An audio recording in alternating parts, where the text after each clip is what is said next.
January 1945. The Allies are winning the war against the Third Reich. But in the bitter cold of a Belgian winter, American soldiers are about to make a gruesome discovery. Close to the town of Malmedy, they find evidence of a terrible crime.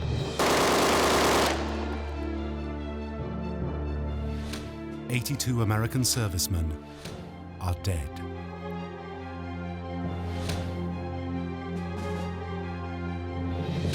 Their bodies, many riddled with bullets, have been frozen in time. These men were once proud members of the US Army's 285th Field Artillery Observation Battalion.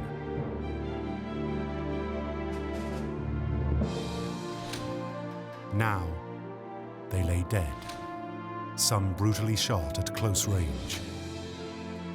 They are victims of an apparent cold-blooded execution that would become known as the Malmedy Massacre. But who was responsible?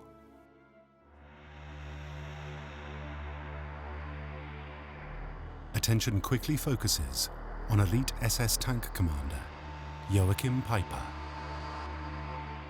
Known to have been in the area at the time of the killings, his 5,000-strong tank regiment had been one of the most feared fighting forces in all Europe. State your full name. Joachim Peiper. Joachim Peiper. 18 months after the massacre, Peiper and 73 of his men were put on trial for murder. This is the man that fired the first 2 pistol shots into the American prisoner of war. But had the Nazi hunters who snared Peiper abused both him and the principles of American justice? It is a hood similar to those which were used for bringing suspects to the interrogation rooms. For months before the trial, the accused claimed to have endured sinister mock trials and repeated violence. Was this justice? Many thought not, including an ambitious young American senator, Joseph McCarthy.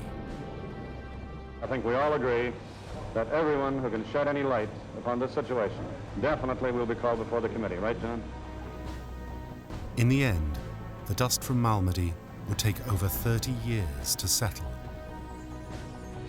before Joachim Peiper, by then entering old age, was finally called to account.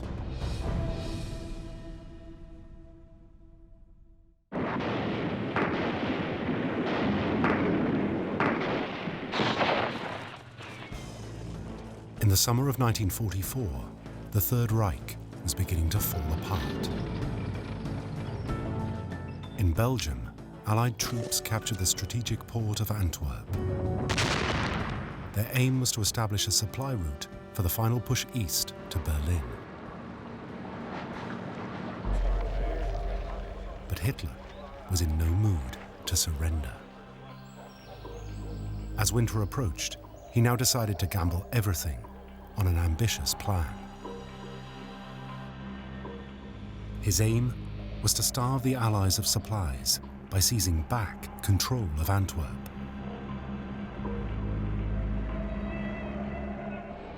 But to achieve his goal, Hitler seemed to be asking the impossible: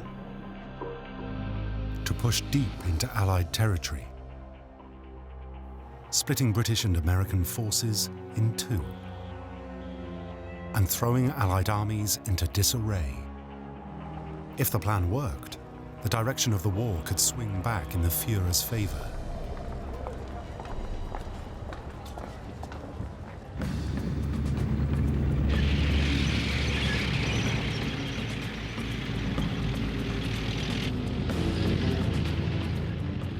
In November 1944, Hitler began amassing the awesome force of his tank divisions, among them the 6th Panzer Army. It was commanded by an old friend, General Sepp Dietrich. Dietrich's plan was to drive west through Allied lines on 3 separate fronts. And to spearhead the southern attack, he chose one of his most trusted commanders, Joachim Peiper.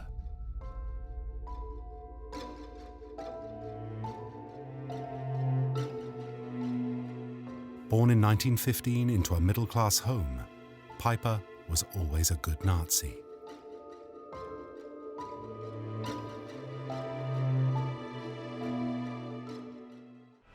Der Vorbeimarsch wird von Reichsführer SS Himmler, Gauleiter Greiser und Korvettenkapitän Lüth abgenommen. He'd been an early member of the Hitler Youth.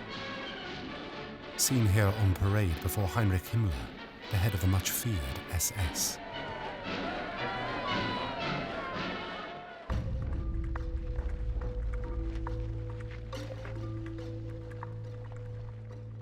Himmler's SS were originally created as Hitler's personal bodyguard. But Himmler had transformed them into a well-oiled and terrifying combat force. He famously demanded that all SS show honor, decency, and loyalty to each other, but not to anyone else. Marked out for success by the Führer himself, the 23-year-old Peiper not only joined the SS, but for 18 months became Himmler's trusted adjutant. He once even accompanied his boss to witness the gassing of a live human subject, an early experiment to prepare for the extermination of the Jews.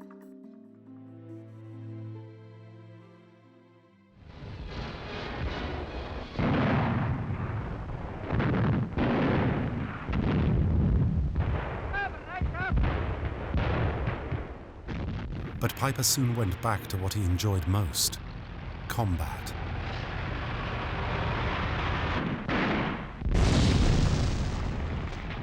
Becoming the youngest regimental colonel in the Waffen-SS, in 1943 he fought at the Battle of Kursk. It was the greatest tank battle of all time. Nearly 500 of his men were killed in one day. By then a highly decorated soldier, he was now about to take on a posting which would lead him into the dark world of war crimes.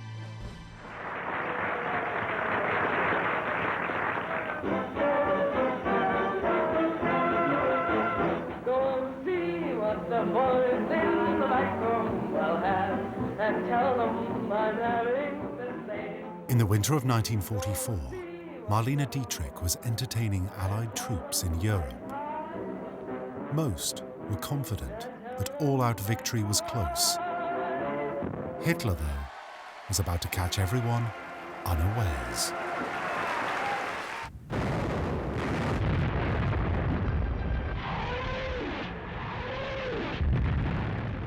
On December the 16th, 1944, his massive campaign began.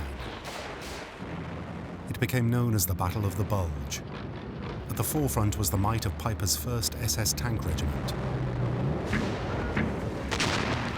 The battle would last 40 days, and 20,000 would die on each side. The contest, fought in Belgian territory known as the Ardennes, started badly for the Americans. Gallant American unit, surrounded and cut off, fought in a sea of enemy armor.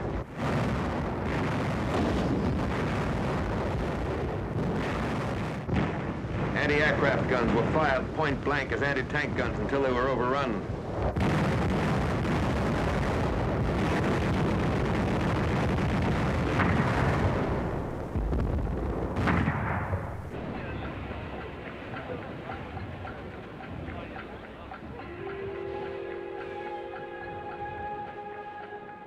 Thousands were captured as Nazi firepower swept everything aside. But this created a problem for the Germans.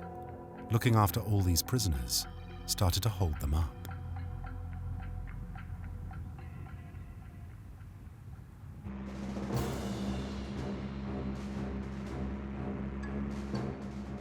On Sunday, December the 17th, a small convoy of the US 285th Field Artillery Observation Battalion were headed for the town of Saint-Vite in Belgium.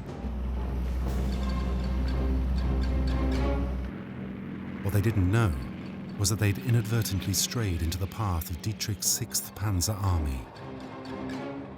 On the N23 road at Baugnez, a small village near Malmedy, the 285th were about to meet with a unit chillingly nicknamed the Blowtorch Battalion. Joachim Peiper's 1st SS Tank Regiment. As his men stormed west to the River Meuse and Antwerp beyond, Peiper's orders were to let nothing and no one hold him up. His men were young, many still teenagers, but they were also part of the Leibstandarte SS Adolf Hitler. Originally created to be Hitler's elite bodyguard, they were now seasoned frontline fighters. Peiper himself would later write of their exploits. My unit was composed mainly of young, fanatical soldiers. They had seen thousands of mangled corpses, and their hatred of the enemy was such. I swear it, I could not always keep it under control.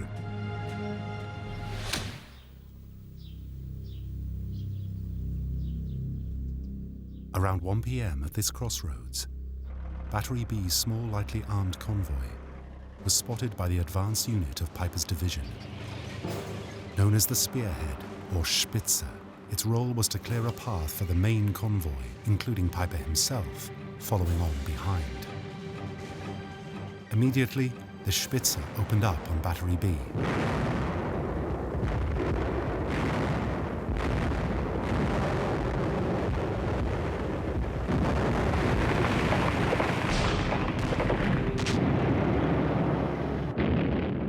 Hopelessly outgunned, the Americans had no chance against the Germans' massive firepower. Within minutes, 50 American soldiers were dead.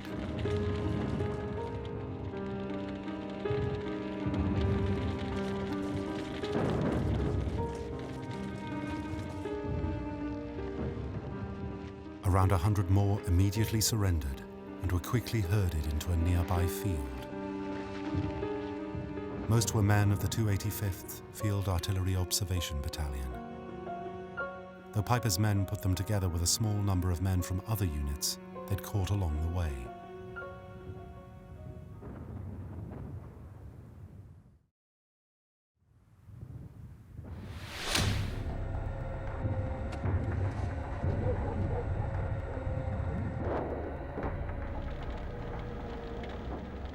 It was around 1:30 p.m.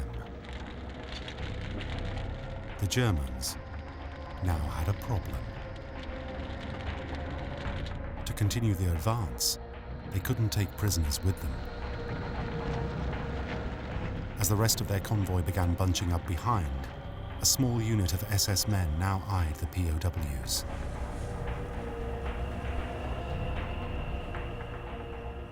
One of the prisoners, William American, would later give an account of what happened. I saw Kraut stand up, point his pistol, and shoot an American soldier. Then another, and a third.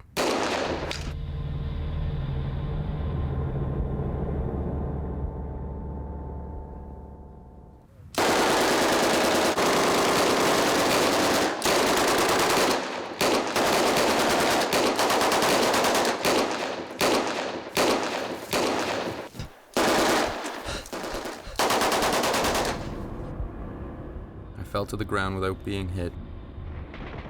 Could hear the bullets hitting bodies in the ground near me. A column of vehicles passed by. They shot at us too. The firing continued for several minutes. Then an eerie quiet descended. American was still alive, but it wasn't over yet. I could hear two Germans approaching in my direction. They came and stood right over me. There was a man's body lying on my leg. He moved, and one of them shot him. The bullet finished him off and went into my knee, but I didn't move.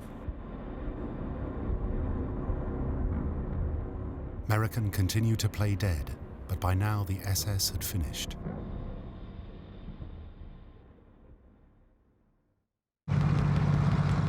Leaving the bodies where they'd fallen, Peiper's unit could now move on. Their task was to move west, and they were behind schedule. But critically, the element of surprise was now lost. In the following days, the Allies quickly closed ranks. Battles raged inside the small towns and villages of the Ardennes, continuing even through Christmas 1944. Peiper's unit blasted its way through more and more territory. And, it's said, committing further atrocities along the way. But Peiper was by now desperately low on fuel. His solution was to keep pressing forward to target American supply lines. Meanwhile, the Allies had become highly organized.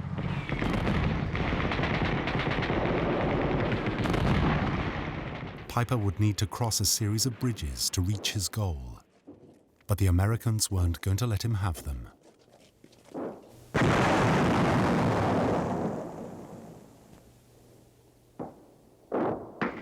Bakers, quartermaster and line of communications troops picked up their rifles and fought tenaciously against Nazi columns.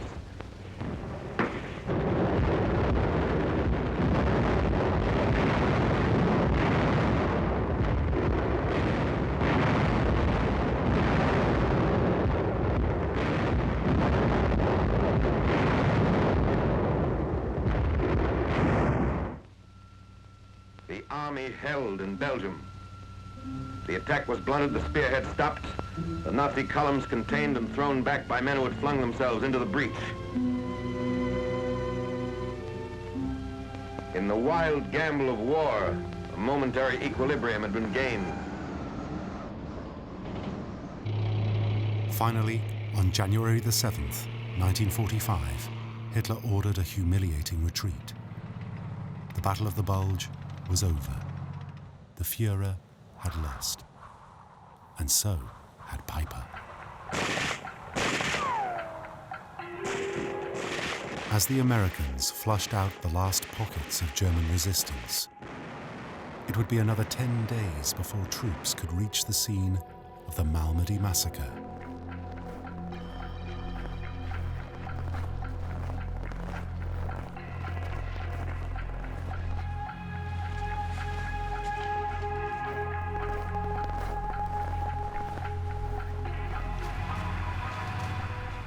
What they found at the Baugnez crossroads shocked the world. Buried beneath a thick pile of snow, the dead lay where they had fallen. Each one frozen into a grotesque position. All were painstakingly marked with a number and photographed before being taken away for autopsy. Any Nazis found still at the scene were immediately arrested. In all, 82 prisoners of war had been killed by Peiper's men.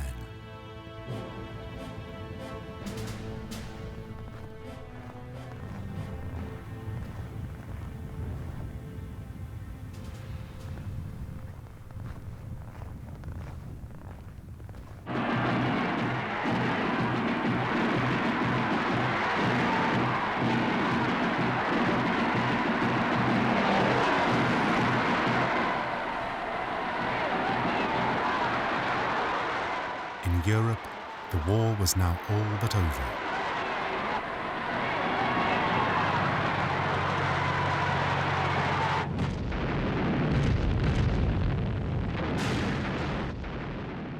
Within months, Hitler's dream of supremacy would lie in tatters as Berlin itself, the heart of the Third Reich, was sacked by the Russians. In May 1945, it was all over.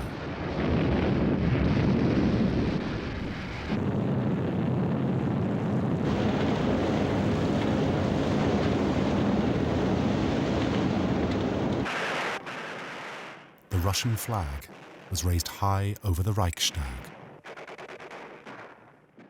General Eisenhower, commander of Allied occupying forces, now began the task of rebuilding Europe. But first, he had unfinished business with the war criminals of Nazi Germany, including Joachim Peiper. Teams of investigators were sent to hunt down and interrogate suspects. But finding the guilty was not easy.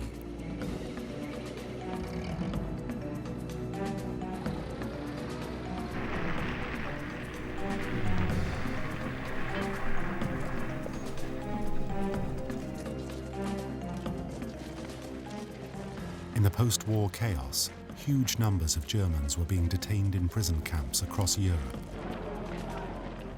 Most would be allowed to return home.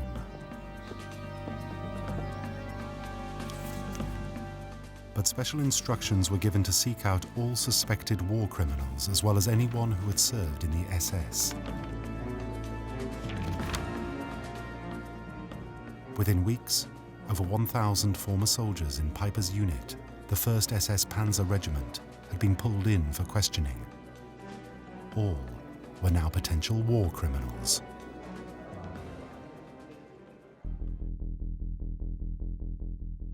But the real prize was Peiper himself.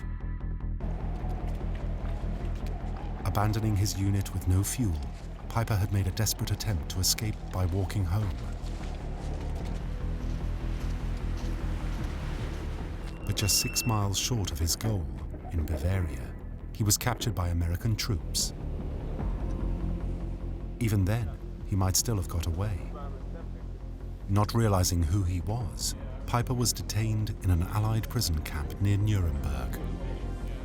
But it was only a matter of time before a keen-eyed member of the War Crimes Commission spotted his name on a roster. Peiper was immediately arrested.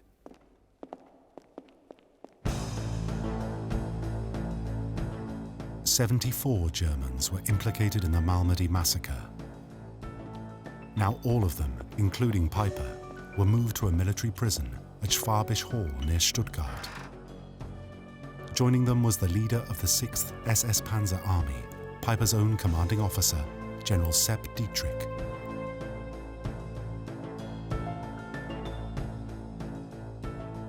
A 12-man investigating team, headed by Lieutenant Colonel Burton Ellis, was sent from 3rd Army headquarters.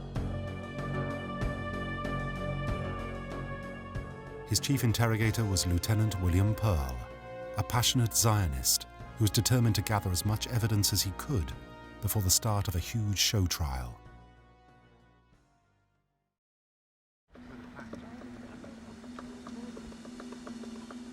Pearl was convinced that Peiper's unit had carried out cold-blooded murder.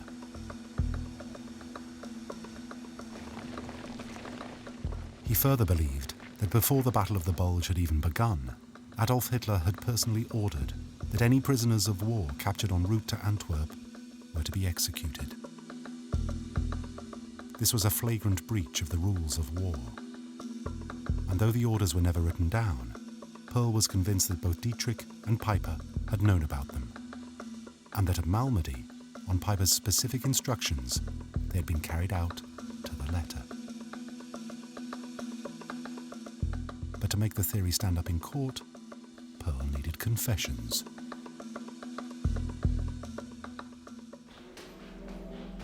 In the corridors and cells of Schwabisch Hall, the interrogation team now went to work on their 74 suspects. Controversy still rages about Pearl's methods. Many of the accused would later complain about the tactics used to make them talk. There were extended periods of solitary confinement, bread and water diets, even violence in the interrogation room. One even claimed William Pearl himself had attacked prisoners. Others spoke of burning matches under fingernails, and a dentist regularly called to fix broken teeth.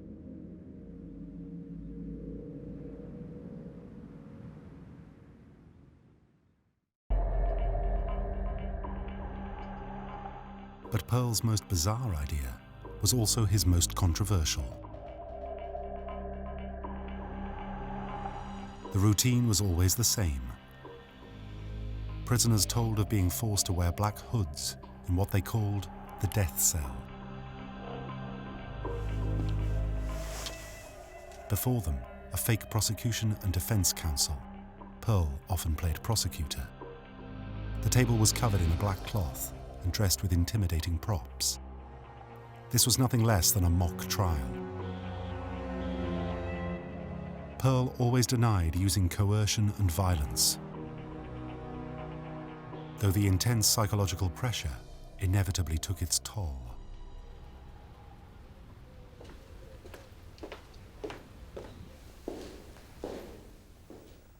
In March 1946, an 18-year-old SS private was found dead in his cell. Shortly before, he'd been interrogated by William Pearl.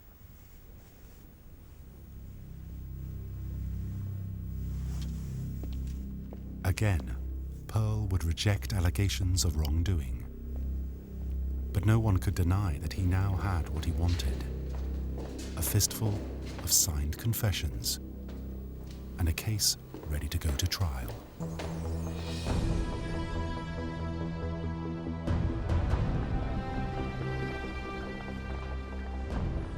In May 1946, 74 men of the Leibstandarte SS Adolf Hitler assembled inside a makeshift courtroom at the former Nazi concentration camp in Dachau.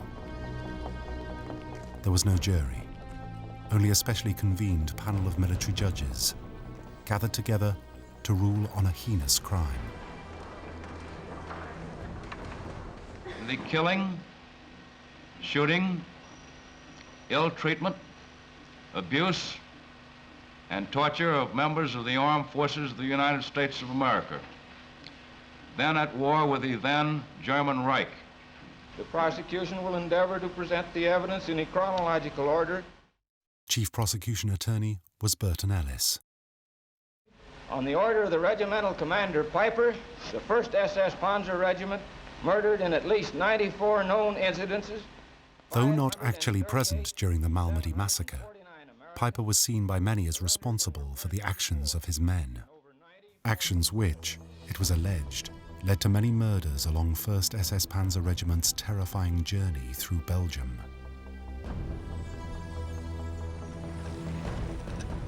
The Blowtorch Battalion had, it was claimed, shown no mercy, not even to civilians. And the man who gave them their orders now found himself standing in the dock. State your full name.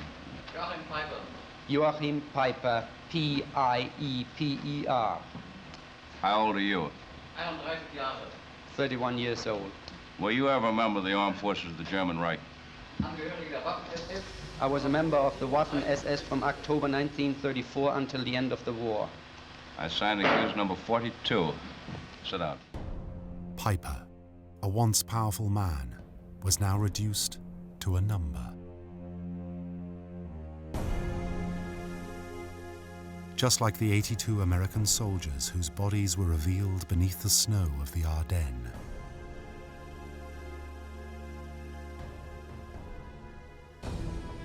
Using the confessions secured by William Pearl, Ellis sought to prove that Peiper, though not actually present at the Malmedy Massacre, had acted on Hitler's express orders to authorize the execution of prisoners of war. And to make the point, his star witness was Virgil P. Larey, one of the 54 men who survived the massacre.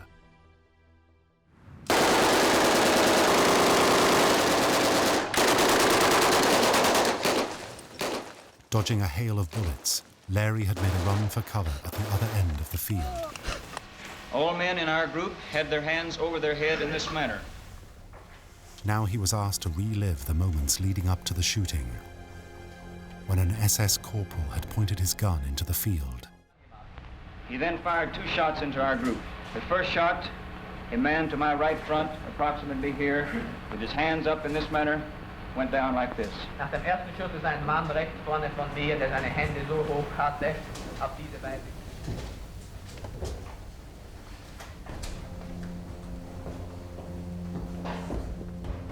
But who was the soldier who'd fired his gun first?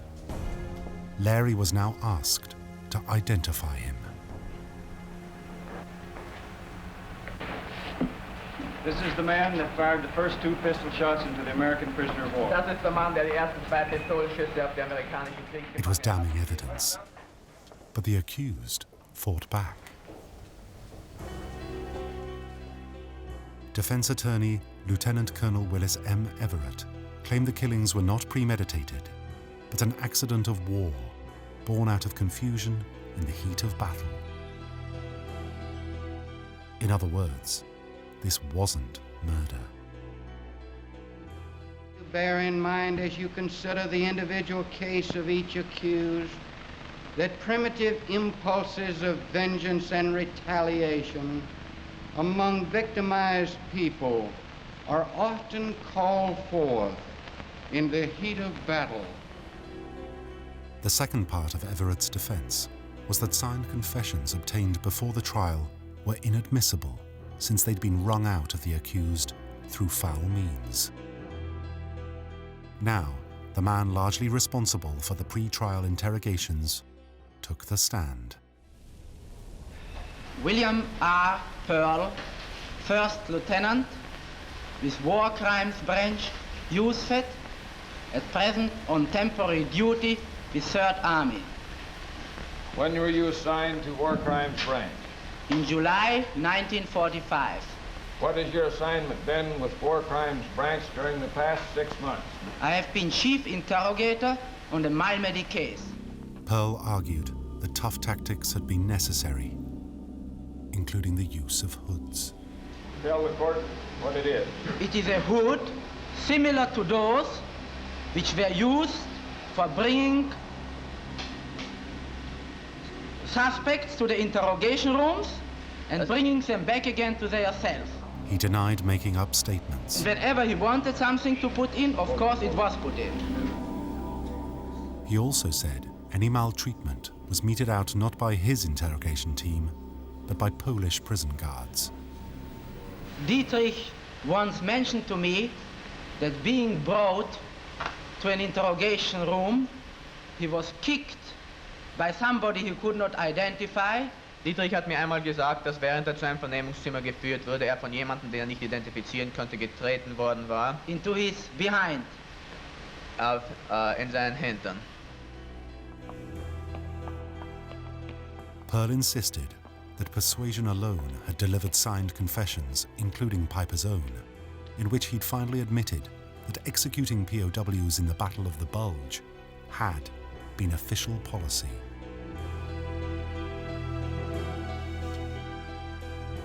Now, Peiper himself was dramatically called to the stand.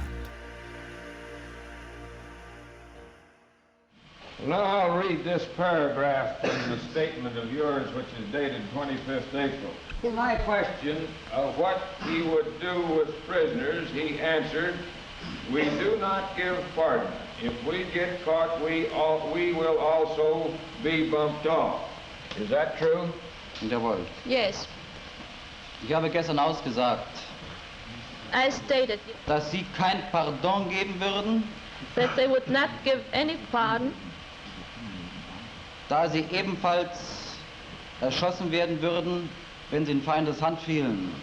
because they would be shot in the same manner if they would happen to fall into enemy's hand. Und dass Sie eingesetzt würden unter den gleichen Verhältnissen wie die britischen Kommandounternehmen. And that they were put into operation under the same conditions as the British Kommandounternehmen. commando undertakings. Peiper appeared to have damned himself by admitting everything. His only complaint, that he himself had endured harsh treatment at the hands of the Americans.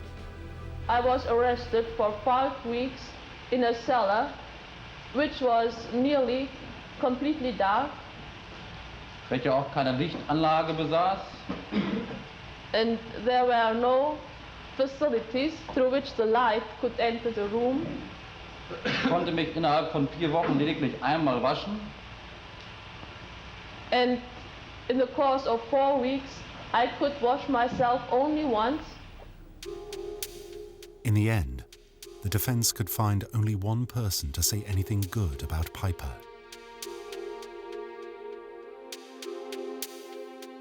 Major Harold D. McCown's unit had been captured by Peiper after heavy fighting in the Belgian village of Baugnez. But he testified that as POWs, the impressive Peiper had treated both he and his men well. It was surprising evidence, but was it enough to save Peiper?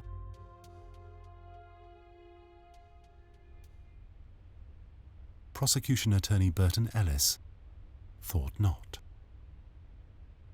It is a bloody record indeed that the 1st SS Panzer Regiment set for itself in this one short week. Let us hope that it has never been surpassed, nor that never again will such a record even be approached. These comrades all would have been alive today if it had not been for the 1st SS Panzer Regiment, and they must not have died in vain. From their deaths let there come a clear understanding to our former enemies that they cannot wage war in a merciless and ruthless manner. It must be brought home to the German people that the principle of extermination which guided them in their last battle will not create for them a new and better world, but will only bring disaster to their homeland and to themselves. Let their punishment be adequate for their crimes. After Ellis had spoken, it was the defense's turn to sum up. The question is here put to you: do you consider force, mock trials, promises of freedom and so forth as legitimate tricks worthy of American Army customs?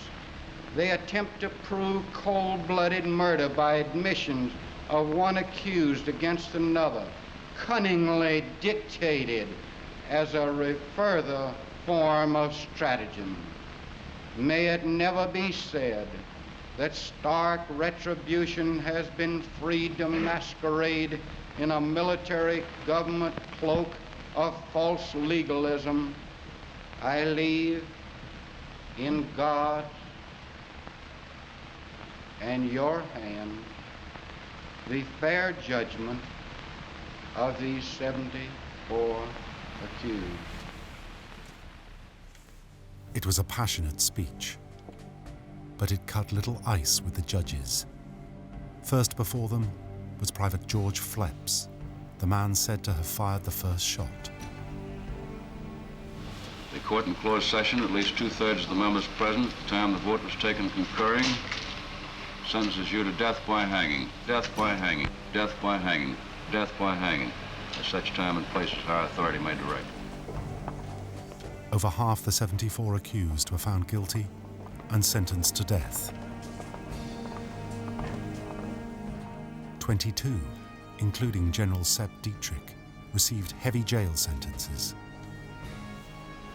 The court in closed session, at least 2/3 of the members present at the time the vote was taken concurring, sentences you to life imprisonment, commencing forthwith at such places may be designated by competent military authority. Finally, it was Peiper's turn to step forward. Though not actually present at the massacre, he had now accepted responsibility for the actions of his men.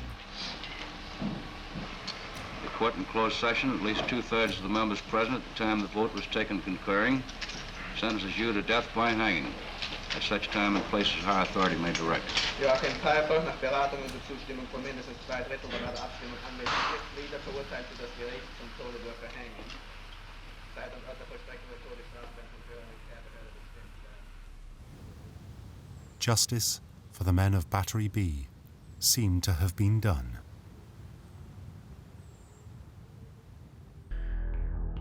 But the prosecution's joy was short-lived.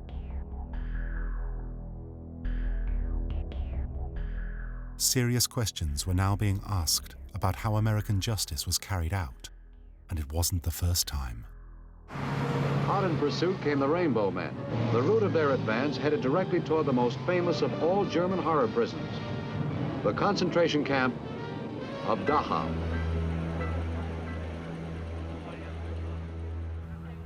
The most notorious incident had occurred after the Americans had liberated the Dachau death camp near Munich.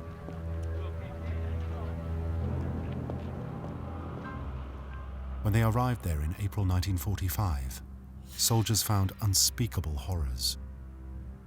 the camp had been home to 200,000 prisoners, around a third of them Jewish. Many had died amidst appalling conditions. These scenes so horrified American soldiers rounding up the SS guards that a few decided to take the law into their own hands.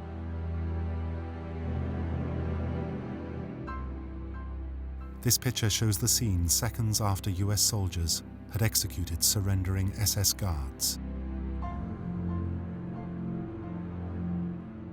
More SS were raked with bullets as they gave themselves up at the bottom of a guard tower. As the liberation continued, a number of American soldiers were court-martialed, but the charges were later dropped. Many believed the SS guards had got no more than they deserved. The American people had, according to one senior officer, no stomach for a trial.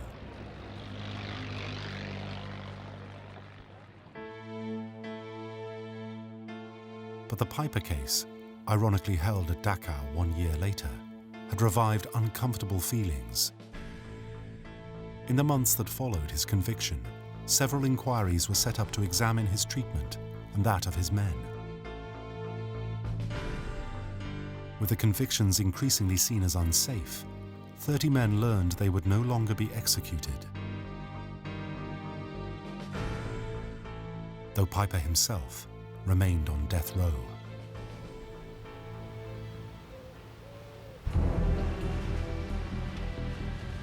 But it wasn't over yet. The controversy now reached Washington. Nearly 3 years after the trial had ended, a full-scale Senate inquiry began. Asking the questions was a man who would be a constant thorn in William Pearl's side, at the time a little-known senator from Wisconsin, Joseph McCarthy.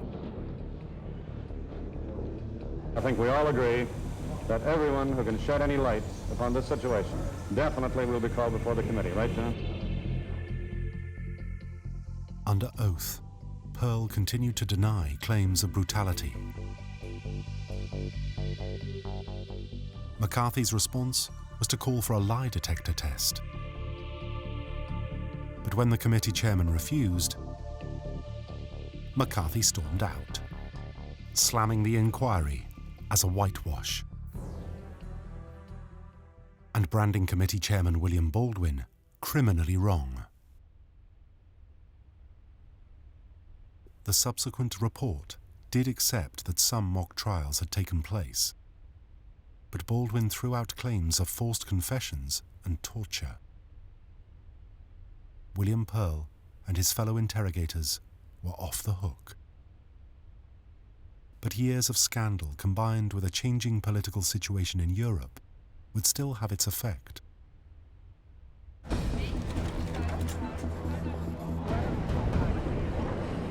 Germany was now rebuilding, and Europe was a very different place. With the onset of the Cold War, Americans needed German friends wherever they could get them.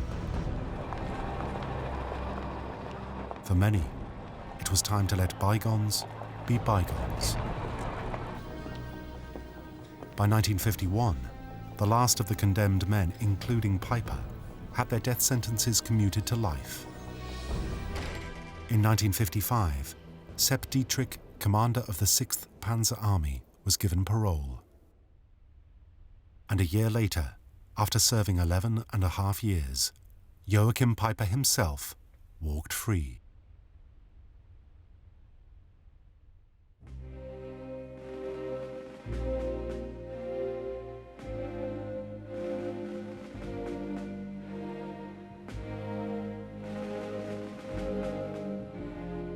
For the survivors of Malmedy, it was a bitter pill to swallow.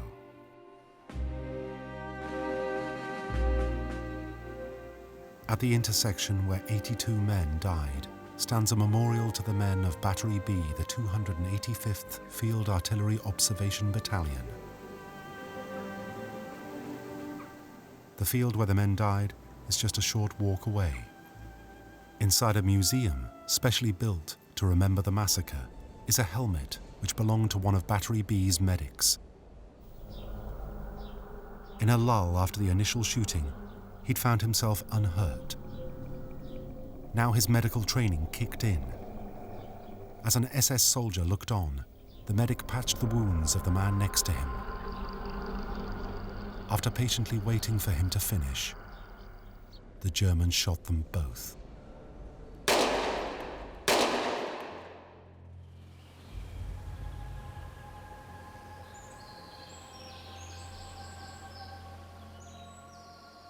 "21 victims of the Malmedy Massacre lie here at the military cemetery at Henri-Chapelle, 25 miles north of Malmedy.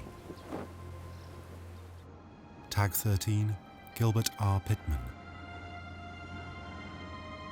Tag 3, Luke S. Schwartz.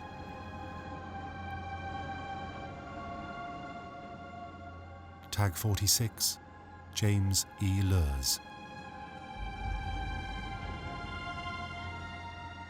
Tag 45, Paul R. Carr. All were victims of the brutal shootings which happened in December 1944. Yet Joachim Peiper had not only escaped the hangman's noose, but walked free. Many years after the shootings, he wrote of the killings. It's so long ago. Even I don't know the truth. If I had ever known it, I have long forgotten it. All I know is that I took the blame as a good CO should, and was punished. So what did become of Joachim Peiper? He had been one of the Third Reich's brightest stars, but his life was never the same after Malmedy. Demeaned by a humble job selling cars, in 1972 Peiper abandoned Germany and went into peaceful semi-retirement in the French village of Troyes. For 4 years he remained below the radar, building his own home and translating books about the war. Then, without warning, a poster appeared in the village. It read, "Citizens of Troyes, a war criminal, SS Joachim Peiper, is among you." Peiper's cover had been blown.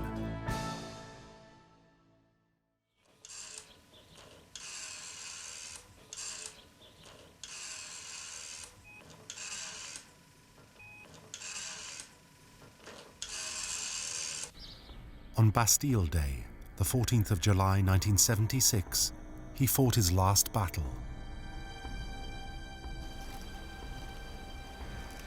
No one knows the identity of the Nazi hunters who launched an assault on his house. But after throwing firebombs into the building, they disappeared, leaving the 66-year-old Joachim Peiper